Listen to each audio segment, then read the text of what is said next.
Hey guys, welcome back to another medic basic guide on the medic Lazarus. In this video I'm going to be telling you the perks I prefer to take with Lazarus, what supports I feel work best with Lazarus, and then I'm going to tell you what his abilities do. Other than that, let's get into it. So, Lazarus. Now, these are the main perks I take with Lazarus at the moment is afterburners and then double class cooldown. Now, the reason I do this is because you want to try and keep your team alive for as long as possible, and the only way you can heal them is by using your heal burst. So I take double class cooldown simply because I like to be able to keep my teammates alive a lot more than myself, because usually I'm going to stay outside the dome and I can heal people from outside the dome when they're fighting, and so the most efficient way of me getting healing to them is by, of course, using class cooldown. And then when a person goes down and such like that, you have the assault come in and you try and do damage. That's the best way to do it. So my preferred perks with him are afterburners and then double class cooldown. I mean, I don't really see, in my opinion, any other perk sets that really work. The only other perk sets that I would recommend is double reload, and that's simply because you'll get the cloak back faster. So if you know you're going up against a monster who's going to be able to try and really focus you at all times, then I guess go for double reload to get the cloak back. But in my personal opinion, double class cooldown. But the only other set of perks I would recommend are jetpack perks. If you take jetpack perks, that's really cool as well, because that's, also helping you mitigate. But I take double class cooldown because I know it's the best way of me helping my teammates when, in best situations, in my opinion. The supports I prefer to take with we'll get on to supports. The supports I prefer to take with Lazarus, well, there's a few. Okay, so Hank. As I say in every video, Hank works best with everything, but I do not recommend him with Laz. From a competitive standpoint, I'm talking. Like if it's just Hank and Laz will work together. There's no doubt about that. But in my opinion, you want to try and avoid taking characters that have shields, like Hank, because shields will reveal you when you're in a cloak state. So you really want to try and avoid having comps that have shields. I know every support will have a shield burst, but you don't want ones that really defend you by shielding. This is just my opinion. And just so what I think is that try and avoid hunters that have shields.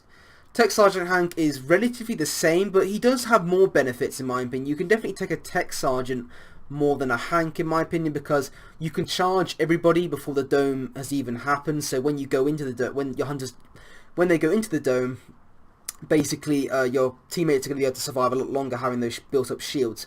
But the main thing about a Lazarus comp is being able to punish, and unless you have an assault that really can't get enough damage on his own, then you need some sort of backup damage, and that's where either Bucket or Cabot comes in. So Bucket is really good for two reasons. The first one is he's going to be doing a ton of damage with his sentries. You can place them up near a person who's down, and you can just consistently do damage to the monster, and that's that mechanized recharge. So when someone's about to go down in a dome, hopefully by then you've gone through most of the monster's armor, then you can, Lazarus can come in, you can use the mechanized recharge, and you get loads of heal bursts back out and shield bursts, and you'll basically have that person back at the full health.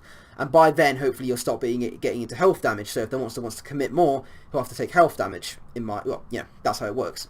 Cabot's also another really good one, but you have to be very careful taking Cabot, because if you take Cabot and the monster focuses the assault and gets the assault down real quick, you have got no source of damage. The damage amp will, of course, amp damage, but other than the trapper, you're not going to be doing a lot of damage. So Cabot, you can take him, but it really relies on having a good assault, in my opinion. Battle Cabot is another interesting one. I mean, of course, he has the orbital concealment and he has he is a good hunter with Lazarus. I won't lie. You can use him very effectively, but he's very hard to use. Like the Solar Blast can be really, really good for punishing a hunter that's guarding a body, and the orbital concealment can really be helpful for Lazarus trying to get away or trying to get in to get a body. So, and when a body's down, you can hide it. So it really does work kind of well, but that's only if you can use it effectively. If you can use Battle Cabot effectively, then go for it. But if you're a bit unsure on how to use Battle Cabot effectively, then maybe not. Sunny, another really good hunter to take with Laz. Of course, she has a shield drone though, which can be kind of bad sometimes. If a Lazarus is trying to go in for a cloak revive and the shield drone is set up, it can reveal him, and you know, it's sort of a gamble, I guess. Sunny is still a very good pick because the jetpack booster really helps Lazarus get into a quick revive and then out of there, so it's a bit give or take really. So in my opinion, Sunny definitely does work, but it's very risky. Carla's another very good one with Lazarus. You're always going to be guaranteed to get health damage with the armor reducer, of course. So when a monster's trying to get you down, you've got the armor reducer there. You've got teleport pads that help Lazarus get out of the domes and stuff like that. And you have siren missiles which help guard bodies as well. So it's really good. Carla's another very good pick with Lazarus. Other than that, I don't think there's anything else here. I'll move on into a custom game and show you Lazarus' abilities. And welcome back. So first of all, we have the silenced sniper rifle or silenced armor piercing rifle. I don't know, it's one of the other two. But basically, what his main weapon is a weak spot shooter. So you shoot on animals and they leave, or monsters, and they leave weak spots. And your teammates can shoot these weak spots, and they basically lets them do more damage. Very simple. You can shoot from really far away, of course, which is the one main thing. It allows you to stay out of combat and just sneak back and like sort of, you know, shoot the monster from a distance. Laz has a personal cloak in his third ability, and it basically allows him to cloak if he's getting attacked, and you can mitigate, it can help you run away from the monster. It also helps you get in for the revive, which I'll get into in a second. But basically, yeah, you want to use the cloak for either mitigating or helping you get in to get a sneaky revive on a teammate. So, when playing Lazarus, your main way of healing the team, other than the heal burst, which of course is your way of healing up the hunters, is you have the Lazarus device.